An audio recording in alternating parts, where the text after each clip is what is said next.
வணக்கம் வருண் டாக்ஸ் நேயர்களே.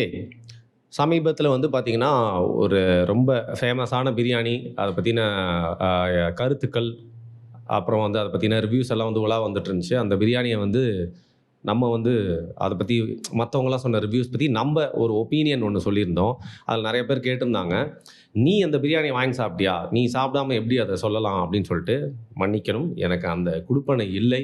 இருந்தாலும் வந்து பார்த்தீங்கன்னா, சமீபத்தில அந்த பிரியாணிய பத்தி நெறைய விமர்சனங்கள் எழுந்ததுக்கப்புறம் வந்து பார்த்தீங்கன்னா, அந்த பிரியாண குக் பண்ணி மக்களுக்காக வந்து இன்பத்தை பகிர்ந்தளித்த, கிண்டி பகிர்ந்தளித்த அந்த நபர் வந்து பார்த்தீங்கன்னா, மீண்டும் அதை குறித்து வந்து ஒரு காணொளி பதிஞ்சு, அதில ஒரு குட்டி பொலம்பல் பொலம்பி, அதுக்கப்புறம் வந்து என்ன சொல்லியிருந்தாரு, "பெரும்பான்மையான மக்கள் அந்த பிரியாணிய ரசிச்சு, ருசிச்சு சாப்பிட்டுருக்காங்க. அதனால நான் என்ன பண்ண போறேன்னா, இதோட நான் வந்து நிக்க போறதில்ல.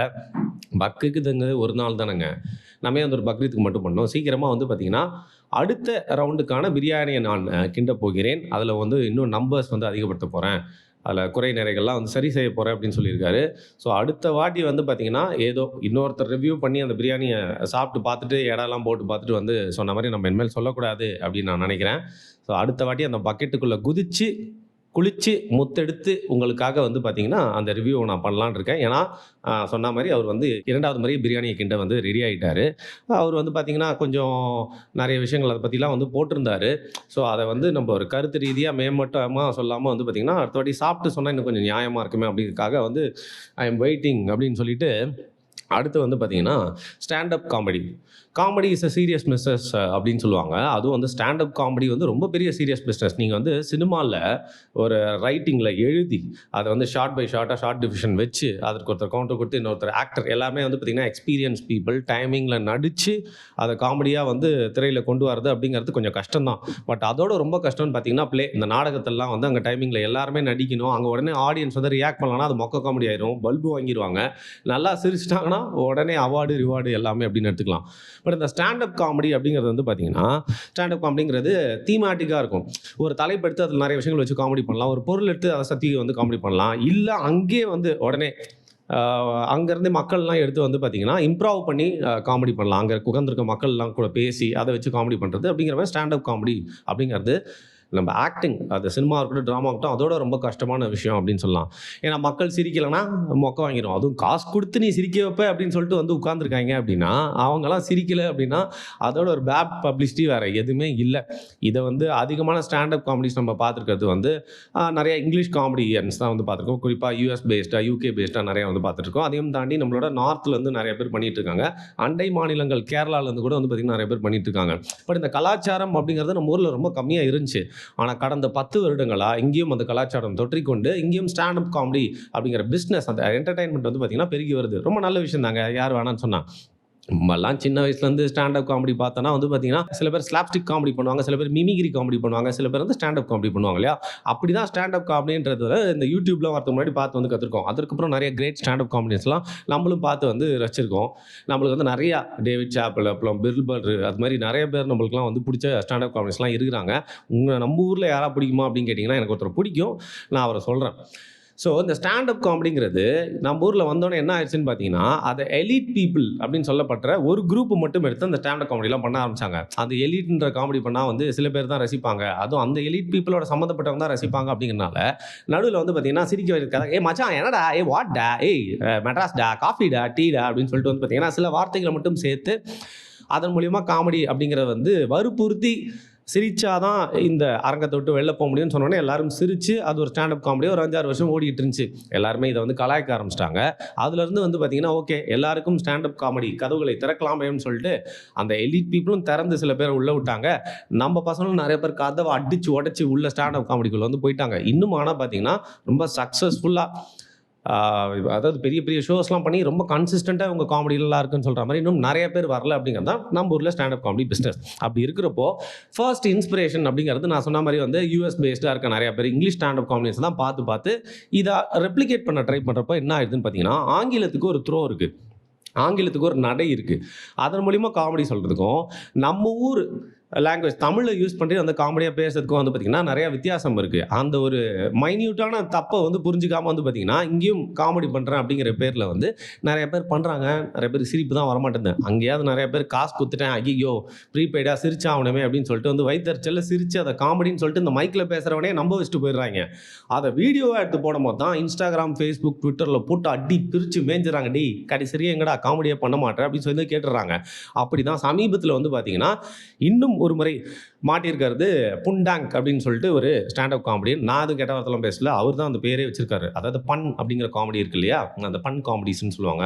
அப்புறம் டேங் காமெடி. அது 2த்தையும் சேர்த்து புண்டாங் அப்படின்னு வச்சிருக்காரு. உங்க காதுல வேற வேற மாரி கேட்டா வந்து எனக்கு வந்து எதுவும் சொல்ல முடியாது. ஸோ அந்த மாரி வந்து பார்த்தீங்கன்னா, அவர் வந்து புண்டாங் அப்படின்னு பேர் வச்சிருக்காரு. இவர் வந்து பார்த்தீங்கன்னா, அந்த பேர் வைக்கிறதுலே தெரியுது இவர் என்ன மாரியான காமெடிய ட்ரை பண்றாரு அப்படின்னு சொல்லிட்டு. ஸோ முழுக்க முழுக்க ஒரு காமெடின்னு சொல்லிட்டு நம்ம ஊர்ல நடக்கிற நெறைய விஷயங்கள்லாம் பேசுறாரு. அதுல 1, 2 பார்த்தீங்கன்னா, லைட்டா ஃபன்னியா இருக்கு அப்படின்னு வச்சுக்கோங்களேன். நெறைய ட்ரை பண்றப்போ வந்து அவருக்கு காமெடி வரல அப்படின்னா என்ன பண்றாரு, அப்யூஸ் பண்ண ஆரம்பிச்சுடுறாரு. அவன் அப்படி பண்றான், இவன் அந்த பையன், இந்த பையன் அப்படிங்கிற மாரி நெறைய வார்த்தைலாம் போட்டு வந்து பார்த்தீங்கன்னா, ஒரு 3 பெர்சன பத்தி சொல்ற மாரியே வந்து காமெடி பண்ண ஆரம்பிச்சுட்டாரு. அதையும் மீறி என்ன ஆயிடுச்சு அப்படின்னு பார்த்தீங்கன்னா, காமெடி வரல அப்படிங்கிற ஒரு கடுப்புல அந்த ஆடியன்ஸ்ல காசு குடுத்துட்டு வந்து உட்கார்ந்துருக்காங்கல்ல, அவங்களே பச்சை பச்சையா திட்டுறாரு. அண்ட் சமீபத்தில இன்னொரு ரீல்ஸ் பார்த்தேன். ஸ்கூல் பெண்கள் எல்லாம் வந்து பார்த்தீங்கன்னா வந்து, அப்படின்னு ஆரம்பிக்கிற மாரி ஒரு வார்த்தைய வச்சு ஒரு காமெடி வந்து பண்றாரு. அதுக்கப்புறம் பெரியார் அப்படின்னு பல பேரால் அழைக்கப்படுற ஈவேரா அவர்கள பத்தியும் வந்து பார்த்தீங்கன்னா வந்து ஒரு காமெடி பண்ணி அதிலயும் மாட்டி மன்னிப்பு கேட்டு திருப்பியும் திருந்தாம தொடர்ந்து வந்து காமெடி பண்ணிட்டே இருக்காரு. இவர் மேல வைக்கக்கூடிய ஒரு பெரிய குற்றச்சாட்டா இருக்கிறது, கெட்ட வார்த்தைகளை காமெடி என்று தன்னைத்தானே நம்ப வைத்து செய்கிறார். அது மட்டும் இல்லாம இது ஒரு கலாச்சாரமாக பரப்புகிறார் அப்படின்னு சொல்லிட்டு, இதற்காக ஏற்கனவே மன்னிப்பும் கேட்டு, ஏற்கனவே விமர்சனம் செய்யப்பட்டும் இந்த வாட்டி திருந்தாம என்ன பண்ணியிருக்காருன்னு பார்த்தீங்கன்னா, டிவிகேவ பத்தி காமெடி பண்ணிட்டாருங்க. ஏன் டிவிகே பத்தி காமெடியே பண்ணக்கூடாதா? அப்படின்னு கேட்டீங்கன்னா, டிவிகே பத்தி இல்ல. DMK, BJP, Congress, NTK, VCK வேற ஏதாவது கட்சிய விட்டனா, காக்ரோச் பார்ட்டிய வச்சு கூட வந்து காமெடி பண்ணுங்கப்பா. தப்புன்னு சொல்லவே இல்ல. ஆனா சமீபத்தில அந்த ரீல்ஸ்ல இது ஆக்சுவலா கொஞ்சம் ஒரு லேட் 4 நாள் லேட்டா தான் நானே இந்த கன்டென்ட் போட்டுருக்கேன். ஏன்னா இதோட கொஞ்சம் முக்கியமான விஷயம்லாம் பேச இருந்துச்சு. அதனால தான். என்ன பண்றாரு அப்படின்னு பார்த்தீங்கன்னா, தாவேகாவ பத்தி கலாய்ச்சா வந்து பார்த்தீங்கன்னா, என் மேல கேஸ் போடுறாங்கப்பா. அட சத்தியமா போடுறாங்கப்பா அப்படின்னு சொல்லிட்டு இவர் என்ன பண்ணிட்டாரு, டிவிகேவ வச்சு கொஞ்சம் நெறைய மில்கிங் பண்ண ஆரம்பிச்சுட்டாரு. டிவிகேவ கிண்டல் பண்றதுக்கு நெறைய விஷயங்கள் இருக்கு. அதாவது டிவிகேவ கிண்டல் பண்றதுக்கு அப்படிங்கிறத விட, டிவிகே கட்சியில இருக்கோம் அப்படின்னு சொல்லிட்டு விஜய் அவர்கள வந்து பார்த்தீங்கன்னா வந்து ரசிகர்களாம், தொண்டர்களாம் வந்து தலைவரா ஏத்துருக்காங்கல்ல, அவங்க ஒரு சில லூசுத்தனமான விஷயங்கள்லாம் பண்ணுவாங்கல்ல, அதுலயும் எல்லாரையும் சொல்ல, பெரும்பான்மையான மக்கள் அப்படின்னு வச்சுக்கலாம். எல்லாருமே பண்றப்போ அது ஒரு காமெடி கன்டென்ட்டா எடுத்து கலாய்க்கிறதுன்றது ஓகே. பட் தொடர்ந்து இவர் பண்ண ஆரம்பிச்சோன்னே என்ன ஆயிடுச்சு, டிவிகே கைஸ்க்குலாம் ரொம்ப கடுப்பாயிருச்சு. இவர் மேல வந்து பார்த்துக்கிட்டே இருந்தாங்க. இவர் அதே கேபிட்டலைஸ் பண்ணி இதையே நம்ம வச்சு காமெடியா பண்ணா கல்லா கட்டிடலாம். டிவிக்கு ஹேட்டர்ஸ்லாம் நம்மள சப்போர்ட் பண்ணுவாங்கன்னு நினைச்சு என்ன பண்ணிட்டாரு, நான் தாவேக்கா பத்தி காமெடி பண்ணா கேஸ்லாம் போடுறாங்கங்க ஜெயில்ல புடிச்சு போடுறதுக்கு. 41 பேரை கொன்னவன்லாம் வெளில ஜாலியா சுத்திட்டு இருக்கான் அப்படின்னு ஒரு விஷயம் சொல்றாரு. இது காமெடி அப்படின்னு நினைச்சு நிறைய பேர் சிரிக்கிறாங்க. அவங்க சிரிச்சதோட இவங்களுக்கு வந்து கான்ஃபிடன்ஸ் வச்சு அப்புறம் இன்னொரு விஷயம் சொல்றாரு. உடனே இங்க நிறைய பேர் இருக்கீங்க. யாரெல்லாம் சிரிக்கலன்னு தெரியும். ஒண்ணு அவங்கலாம் டிவி கேன்ஸா இருப்பீங்க. இல்ல அரசியல்னா கிலோ என்ன விலைன்னு கேட்பீங்க. அவங்கலாம் தான், "ஓ 41 பேர் செத்துட்டாங்களா? ஆர்சிபிலே 11 பேர் தான் செத்தாங்க." அப்படின்னு சொல்லி பல பேரோட மரணங்கள சேர்த்து வந்து காமெடின்னு கொண்டு வராரு. இங்க தான் என்ன மேட்டர் அப்படின்னு பார்த்தீங்கன்னா, ஒரு பவுண்டரி அப்படின்னு ஒண்ணு இருக்குல்ல, அது வந்து மீறிருது. பசங்களுக்குள்ள கெட்ட வார்த்தை பேசி வந்து பார்த்தீங்கன்னா, மாத்தி மாத்தி திட்டிப்பாங்க. ஏன் நானும் நெறைய ஃப்ரெண்ட்ஸ் கூட அது மாரி திட்டிருப்போம். அதுல சில வார்த்தைகள மட்டும் சுர்ருன்னு கோவம் வரும்ல, அது ஏன்னா பவுண்டரி. அது வந்து நம்ம ஃப்ரெண்ட்ஸ்னாலயும் ஏத்துக்க முடியாது இல்லையா? அதே மாரி காமெடில, ஹியூமர்ல வந்து பார்த்தீங்கன்னா, இந்த சட்டையரு, அதுக்கப்புறம் நெறைய விஷயங்கள் சொன்னாங்க. Dark comedy. அதுலயும் ஒரு பவுண்டரி இருக்கு. அதுல நீ யுஎஸ்ல பண்ற மாரியே டிவில இங்க டாக் ஷோஸ் பண்ண முடியுமா? யுஎஸ்ல ட்ரம்ப் கலாய்க்கிற மாரி நம்ம மோடி அவர்கள் வந்து பேச முடியுமா? அப்படிங்கிற மாரி நம்ம ஊருக்கு ஒரு பவுண்டரியும், ஒரு கலாச்சாரமும் இருக்குல்ல. அத வந்து நார்மலைஸ் பண்ற மாரி, உடைக்கிற மாரி இந்த ஆள் என்ன பண்றாருன்னு பார்த்தீங்கன்னா, 41 பேர் சாரி 52 பேர் மரணத்த வந்து இவர் வந்து காமெடி அப்படின்னு கொண்டு வந்து ரொம்ப நார்மலைஸ் பண்ண பார்க்குறாரு. குறிப்பா அது சிபிஐ விசாரணைக்கு போயிட்டு இருக்கிற ஒரு விஷயம். அதுல வந்து இவங்க தான் தப்பு பண்ணாங்க, அவங்க தான் தப்பு பண்ணாங்க, இவங்க தான் கொன்னுட்டாங்க அப்படின்னு சொல்லிட்டு வந்து யாருமே சொல்றதுக்கு எந்த உரிமையுமே இல்ல. அது மட்டும் இல்லாம தன்னை வந்து டிவிகே காரங்க கலாய்ச்சதுக்காக வந்து கேஸ் போட்டு உள்ள போட போறாங்க அப்படின்னு சொல்லிட்டு அதுக்கு ஈக்குவலா 41 பேரை கொன்னுட்டு வெளில சுத்திட்டு இருக்காங்க அப்படின்னு யார சொல்றாரு? திமுகவை சொல்றாரா? இல்ல ஆப்வியஸ்லி வந்து டிவிகேல வந்து இன்னைக்கு வந்து ஜெயிச்சு முதல்வரா இருக்க விஜய சொல்றாரா? அப்படிங்கிற கேள்வி வருதுல்ல. யார சொல்லியிருந்தாலும் தப்பு தானே. அதெல்லாம் விட்டுருங்க. இந்த தனி நபர்களுக்காக நம்ம சப்போர்ட் பண்ணி பேச வரல. அந்த போன உயிர்கள் அப்படிங்கிறது வந்து பார்த்தீங்கன்னா, இன்னைக்கு வரைக்கும் வந்து ஒரு பேர் இழப்பு அந்த குடும்பத்துக்கு மட்டும் இல்லாம, தமிழ்நாட்டுக்கே ஒரு பேர் இழப்பு. அது மட்டும் இல்லாம கர்நாடகால நடந்த அந்த ஸ்டாம்பேடும் வந்து பார்த்தீங்கன்னா, ரொம்ப தவிர்க்கப்பட்டிருக்க வேண்டியது. நல்ல வேளை இந்த வருஷம் அவங்க ஜெயிச்சாங்க. நல்ல வேளை ஜெயிச்சதுக்கு சொல்ல, ஜெயிச்சோனே இந்த வாட்டி அந்த மாரி அசம்பாவிதம் நடக்காம இருந்ததுக்கு. ஸோ இந்த மாரி சென்சிட்டிவான விஷயத்தெல்லாம் வச்சு காமெடி பண்ணிட்டு, அங்கேயும் பார்த்தீங்கன்னா பைத்தியக்காரங்க சிரிக்கிறாங்க. இதில நெறைய பேர் பார்த்தீங்கன்னா, வெக்கம் கெட்டவங்களா இருப்பானுங்க போல இருக்குது. அவனுங்க லவ்வர்ஸ் கூட தான் வந்து உட்காந்துருக்கன்றாங்க. இவன் யாருன்னு கேட்டால் வேற ஒருத்தனோட பாய் ஃப்ரெண்ட்றான். அவளுக்கு கேட்டால் வந்து வேற ஒருத்தர் கேர்ள் ஃப்ரெண்ட் சொல்லிட்டு அவங்களும் வெக்கமே இல்லாதவர்கள் தான், வெக்கமே இல்லாதவர்களோட கூடுகை மாதிரி தோணுது. ஒருவேளை அப்படியா? இல்லை இவனே ஒரு 10 பேர் வெக்கங்கிட்ட ஃப்ரெண்ட்ஸை கூப்பிட்டு வந்து பார்த்தீங்கன்னா, நீ அப்படியே ஸ்கேட்டர்டாக உட்காரு, நான் உன்னை வந்து ரொம்ப கேவலமாக காமெடி பண்ணுறேன், அதுக்கு நீ வந்து ஒரு ஸ்ட்ரேஞ்சர் மாதிரி சிரின்னு சொல்லி இதெல்லாம் ஒரு செட்டப்பாக பண்ணிட்டு இருக்காங்க. நானே புரியல. முதல்ல இவங்கெல்லாம் காமெடி பண்ணுறாங்கன்னு சொல்லிட்டு அதை போயிட்டு ஒரு காமெடி நம்பி காசு கொடுத்து எப்படா போய் உட்காந்துட்டு வரீங்க? அதுலேயும் போய் பச்சை பச்சை அப்புறம் திட்டு வாங்கிட்டு வரீங்க. அதுவும் எப்படா உங்களை பற்றி பர்சனல் ரிமார்க்ஸ்லாம் எல்லாரும் கூடயும் வச்சாலும் அதையும் வெக்கம் கெட்டத்தனமாக கேமராவை காமிக்கிறாங்க அப்படிங்கிறதுக்காக சிரிச்சிட்டு வெக்கங்கெட்டுத்தனமா அதை வந்து ப்ரொமோட் பண்ணிட்டு இருக்கீங்க அப்படிங்கிற கேள்விலாம் வந்து பார்த்தீங்கன்னா, இவர் மூஞ்ச பார்த்து இவர்கிட்ட கேள்வி கேட்டோம், அந்த முகம் தெரியாத ஆடியன்ஸ் கிட்டேயும் நம்ம வந்து கேட்டுப்போம். ஸோ என்ன வேணும்னா, எல்லாத்துக்குமே வந்து ஒரு பவுண்டரி அப்படிங்கிறது தவறு நடக்கிறது தான் வந்து செட் பண்ண முடியும். அதனால் இந்த மாதிரி காமெடி பண்ணிட்டு இருக்கவங்கலாம் சிறையில் அடையுங்கள் அப்படின்னு சொல்லிட்டு வந்து வன்மவாதியாலாம் நான் சொல்ல. பேசிக்காக என்ன சொல்கிறோம், இந்த மாதிரிலாம் ஏதாவது தவறுகள் நடக்கிறப்போ, அதாவது இதெல்லாம் புது விஷயங்கள், நம்ம கலாச்சாரத்துக்கு புதுசாக வந்துட்டு இருக்க விஷயங்கள். இப்போ எப்படி இன்டர்நெட்டில் வந்து பார்த்தீங்கன்னா, ஒரு தப்பு நடக்கும்போது ரூல்ஸ் போடுற மாதிரி இந்த மாதிரி ஸ்டாண்டப் காமெடிலாம் இந்த மாதிரி விஷயங்கள்லாம் பேசக்கூடாது அப்படின்னு சொல்லிட்டு ரூல்ஸ் போடலாம். ஏன்னா டிவி, ரேடியோ இந்த மாதிரி இடங்கள்லாம் வந்து பார்த்தீங்கன்னா சில விஷயங்கள்லாம் பேசக்கூடாதுன்னு சொல்லிட்டு ஒரு ரூலே இருக்குது. அதே மாதிரி வந்து பார்த்தீங்கன்னா இந்த மாதிரி ஃப்ரீ மீடியமாக இருக்கிற இடங்கள்லையும் பல பேர் அந்த ஃப்ரீடமை தப்பாக வந்து யூஸ் பண்ணிட்டு இருக்காங்களே, அங்கேயும் நீங்கள் ஒரு ரூல்ஸ் போட வேண்டிய இருக்குது. உங்களுக்கு இது கொஞ்சம் ஓவராக உணர்ச்சி வசப்பட்டு பேசுகிற மாதிரி தெரியலாம்.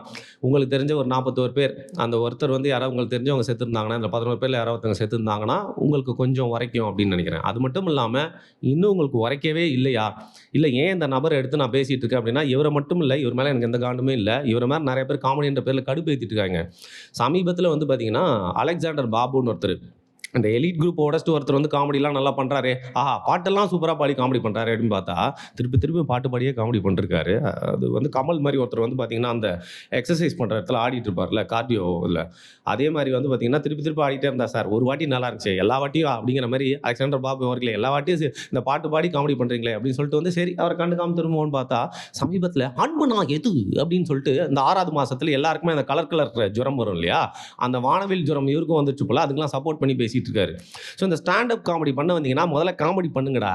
காமெடி பண்ணுறதை விட்டுட்டு உலகத்துக்கு கருத்து சொல்கிறது, அரசியல் பேசுறது, உங்களுக்கு நடந்தது ஈக்குவலாக வச்சு பல உயிர்கள் போனதெல்லாம் பற்றி வந்து காமெடி பண்ணுறது அப்படின்னு சொல்லிட்டு நிறைய பேர் வந்து கடுப்பேற்றிட்டு இருக்கீங்க. ஸோ சீக்கிரமாக வந்து பார்த்தீங்கன்னா எங்கேயாவது இன்னைக்கு ஆளும் அரசில் ஒரு ஒரு ஒரு ஒரு தலைவரை வந்து டைரெக்டாக கிண்டல் பண்ணுறாங்க அப்படிங்கிறப்போ அது கோவப்பட்டு ஒரு கேஸ் போட்டு இதெல்லாம் வந்து ஓகே இதோட விடக்கூடாது, இதுக்கெல்லாம் ஒரு ரூல்ஸ் போடணும்னு சொல்லிட்டு எனக்கே ஒரு ரூல்ஸ் போட ஆரம்பித்தாதான் இந்த மாதிரி மைக்கை தூக்கிட்டு ஒரு 10 கேன பசங்க பொண்ணுங்க வந்து உட்காந்துருக்காங்க, அவங்க முன்னாடி வந்து என்ன பேசினாலும் சிரிப்பாங்க, வெக்கம் கட்டுவாங்க, டேஸ்ட் இல்லாதவங்க அப்படின்னு சொல்லிட்டு எவன் வேணா மைக்கை தூக்கிட்டு காமெடி பண்ண வரமாட்டான். ஏன் காமெடி பண்ணுறதுக்கு நாங்களாம் வரக்கூடாதான்னு கேட்டால் எல்லாருமே வரலாம், யார் வேணால் மைக்கை தூக்கலாம், காமெடி பண்ணலாம். அதுக்கு வந்து பார்த்திங்கன்னா இந்த சாதி மதம் இந்த பேக்ரவுண்டில் தான் வரணும்னு அவசியம் இல்லை, காமெடியோடு நிறுத்திக்கோங்க. காமெடி வரலன்னா விட்டுருங்க, வேறு என்ன பண்ணுறது. அதற்காக வந்து கெட்ட வார்த்தை காமெடி, சென்சிட்டிவான விஷயங்களை வந்து பார்த்திங்கன்னா இதெல்லாம் ஸ்டாண்டப் காமெடியாக நார்மலைஸ் பண்ணாதீங்க. சரி உங்களுக்கு யார் ஸ்டாண்டப் காமெடியில் பிடிக்கும் அப்படின்னு கேட்டிங்கன்னா, எனக்கு சீரீஸ்லாம் நம்ம ஊர் சீரிஸ் பார்க்குறீங்களான்னு கேட்டால் நம்ம ஊர் சீரிஸ் எனக்கு பார்க்கவே தோண மாட்டேங்குங்க. ஏன்னா அதோட பெஸ்ட்டு சீரிஸ்லாம் ஏற்கனவே மேக் பண்ணதெல்லாம் பார்த்துருக்கேன், அயல் நாட்டுது, அதனால் நம்ம ஊரில் பார்க்க தோணல அப்படின்னு சொல்கிற மாதிரி ஸ்டாண்டப் காமெடிலாம் அப்படியே நம்மளுக்கு உல்ட்டா. எனக்கு மதுரை முத்து போன்றவர்கள் தான் பார்த்தீங்கன்னா பிடிச்ச ஸ்டாண்டப் காமெடியனா வந்து தோன்றாங்க. ஏன்னா அதில் நம்ம மொழி நடையில் நம்ம ஊர் கைண்ட் ஆஃப் பேச்சே இருக்கும். அப்படி தான் பார்த்தீங்கன்னா என் பக்கத்து வீட்டில் ஒரு கிழவி வந்து உட்காந்துட்டு இருந்துச்சு அப்படிங்கிற மாதிரி ஒரு நம்ம ஊர் ஸ்டைல்லேருந்து எடுத்து அவரோட மொழியிலே அந்த நடையிலே வந்து சொல்லுவார். வேறு யாரையோ பார்த்து காப்பி அடித்து சொல்ல மாட்டார், ஓகேவா, திரிக்க மாட்டார். அந்த மாதிரி காமெடியன்ஸ்லாம் எனக்கு நிறைய பேர் பிடிக்கும். இன்னும் தமிழில் வந்து பார்த்திங்கன்னா ஸ்டாண்டப் காமெடி அப்படின்னா வந்து சும்மா கெத்தா இவர் ஷோக்கு நம்பி போகலாம்பா, யாரையா கூட்டின்னு போனால் கூட அவன் மூஞ்ச மேலே கீழே எங்கடா காமெடின்னு கேட்க மாட்டான் அப்படிங்கிற மாதிரி யாரும் வரலையோன்னு தோணுது. ஒரு வேளை நான் மிஸ் அவுட் பண்ணியிருக்கலாம். நம்ம ஊரில் நம்ம தமிழில் வந்து பார்த்திங்கன்னா யார் ஸ்டாண்டப் காமெடி நல்லா பண்ணுறா அப்படிங்கிறத வந்து கீழே கமெண்ட் பண்ணுங்கள். அண்ட் இந்த பர்டிகுலர் இஷ்யூ பற்றி என்னோட கமெண்ட்ஸில் ஏதாவது கொஞ்சம் ஓவராக இருக்குது, தேவையில்லாம் பேசிட்டேன், இல்லை கொஞ்சம் இதை நீ வந்து தவிர்த்துக்கலாம் அப்படின்னு நீங்கள் எதாவது நினச்சிங்கன்னா அதையும் கீழே கமெண்ட் பண்ணுங்கள். நன்றி.